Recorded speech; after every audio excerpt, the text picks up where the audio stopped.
Job, chapitre 28. Il y a pour l'argent une mine d'où on le fait sortir, et pour l'or un lieu d'où on l'extrait pour l'affiner. Le fer se tire de la poussière, et la pierre se fond pour produire l'airain. L'homme fait cesser les ténèbres, il explore, jusque dans les endroits les plus profonds, les pierres cachées dans l'obscurité et dans l'ombre de la mort. Il creuse un puits loin des lieux habités, ses pieds ne lui sont plus en aide, et il est suspendu, balancé, loin des humains. La terre, d'où sort le pain, est bouleversée dans ses entrailles comme par le feu.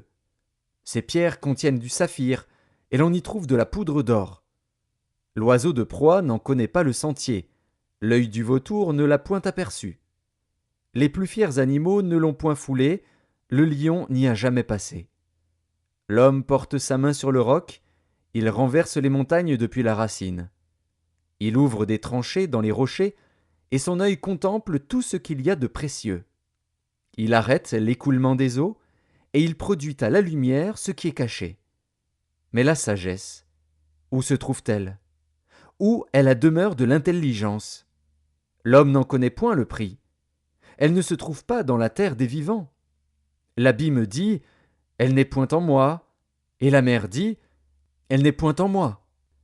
Elle ne se donne pas contre de l'or pur, elle ne s'achète pas au poids de l'argent. Elle ne se pèse pas contre l'or d'Ophir, ni contre le précieux onyx, ni contre le saphir. Elle ne peut se comparer à l'or ni au verre, elle ne peut s'échanger pour un vase d'or fin. Le corail et le cristal ne sont rien auprès d'elle. La sagesse vaut plus que les perles. La topaze d'Éthiopie n'est point son égale, et l'or pur n'entre pas en balance avec elle. D'où vient donc la sagesse? Où est la demeure de l'intelligence? Elle est cachée aux yeux de tout vivant, elle est cachée aux oiseaux du ciel.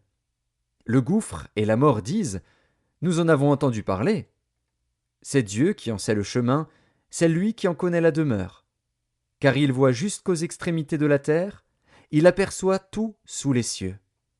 Quand il régla le poids du vent, et qu'il fixa la mesure des eaux, quand il donna des lois à la pluie, et qu'il traça la route de l'éclair et du tonnerre, alors il vit la sagesse et la manifesta. Il en posa les fondements et la mit à l'épreuve.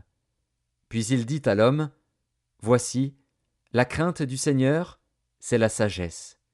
S'éloigner du mal, c'est l'intelligence.